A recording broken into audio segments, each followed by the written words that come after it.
Na ogroman krug kroz Beograd si danas napravila, a mi ćemo krug što se emisije tiče u studiju završiti intervjuom sa Ljubišom Đurovićem, koji je direktor Ustanove kulture Vlada Divljan. Na Paliluli, dobro jutro. Ono što ste tu, uspevate da maksimalno održite, da kažemo, nivo programa i redovnost uz mere zaštite. Direktorka Muzeja primenjene umetnosti kaže sad borimo se za preživljavanje kulture, jel da? Osim što se čuvamo od bolesti.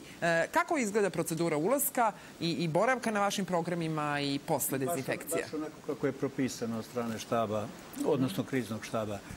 Dezobarijera na samom ulazu, merenje temperature, dezinfekcija ruku, nošenje maske, dezinfekcija prostorija posle svake pozorišne predstave, posle svakog događaja. Kupili smo aparaturu koja dezinfikuje prostor, dezinfikuje vazduh, da tako kažem, u tom prostoru. To radimo i sa posle projekcije filmova, tako da su sve te mere maksimalno primenjene i za sad sam zadovoljan kako to sve deluje. Nije bilo problema, svi umetnici su dobro, vaši radnici. Svi su umetnici. To je najvažniji parametar. Poenta je u tome što se može zaraziti na svakom mestu u ovom trenutku, nažalost, kolika je epidemija, ali je važno da svi mi na svakom koraku tamo gde smo zaduženi za neku odgovornost i za neku organizaciju posla preduzmemo sve te mere koje se propisuju. Ovih dana, a 67. vam je rođendan, ne vam lično nego Centru za kulturu, imate i dane, odnosno imate program za novembar. Šta će se dešavati? Tradicionalno obeležavamo godinu, da tako kažem, rođendan ili godinu osnivanja našeg centra. Ovo je 67. godina, od 15. pa do 20. novembra imamo čitav program za naše posetioce, od koncerta Kolo, pa onda imamo predstavu Ja o meni koja je u našoj produkciji skoro imala premijeru, Mina Lazarević i Srđan Ivanović, jedna sjajna predstava, baš lepo prihvaćena od publike. Posle toga imamo film Tesline narod od Željka Mirkovića koji je snimio našu dijasporu koja je uspela u Americi. Od prvoga koji je otišao pa do dana današnjeg jeste. Onda imamo predstavu za decu Kralj Mrgud i još bezbroj stvari koje idu. To je deo baš posvećen godišnjici našeg osnivanja, a onda imamo do kraja godine i festival autorskog filma. Normalno sve pod uslovom da pandemija dozvoli te aktivnosti. Da ne bude gore nego što je sada. Jeste, da ne bude gore što je sada, jer ja mislim da ne bi bilo dobro da prekidamo sve te aktivnosti zbog naših građana. Pravo je zadovoljstvo kad vi vidite da ljudi posle završene pozorišne predstave veseli i iziđu.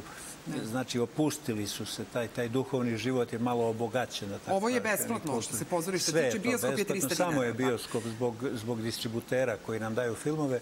On je 300, zaista simbolično. To je jedna flaša piva ili pakla cigareta onih koji sebi uništavaju organizam kroz cigarete. Da, nadam se da neće. Stvarno da se malo smanji, makar to što možemo da kontrolišemo. I za kraj, još pola minuta imamo, od prošle godine jedna dirljiva priča kada vam je čovek u svojim 90. godinama vozom iz Temišvara došao da bi bio na jednom koncertu specijalno kod vas. Srbin iz Temišvara. Jeste. I zaista me ganulo to. Slučajno sam se zadesio na ulazu i on je posle toga još par puta dolazio da vidi naše programe. On prosto kaže, sedem u Temišvaru voz, dođem do ovde i došao je da uzme kartu i normalno bio je naš gost. Izađe kod Pančevačkog mosta i mi smo tu. Jeste, mi smo tu blizu i zaista je to lepa priča. Sa željom da ga što pre vidimo ponovo. Inače, naše programe dolaze ljudi iz cele Srbije.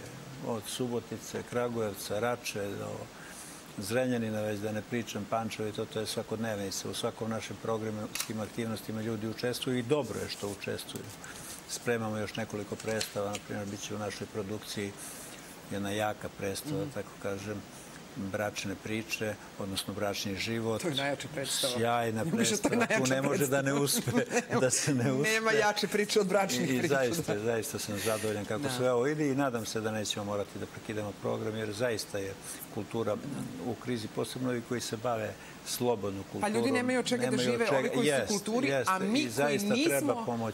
Da, mi koji nismo također nemamo od čega da živimo jer nema plemenitosti. Mnogo vam hvala. Pratite programe za kulturu Centra za kulturu Vlada Divljan u novembru mesecu i uz mere na koje će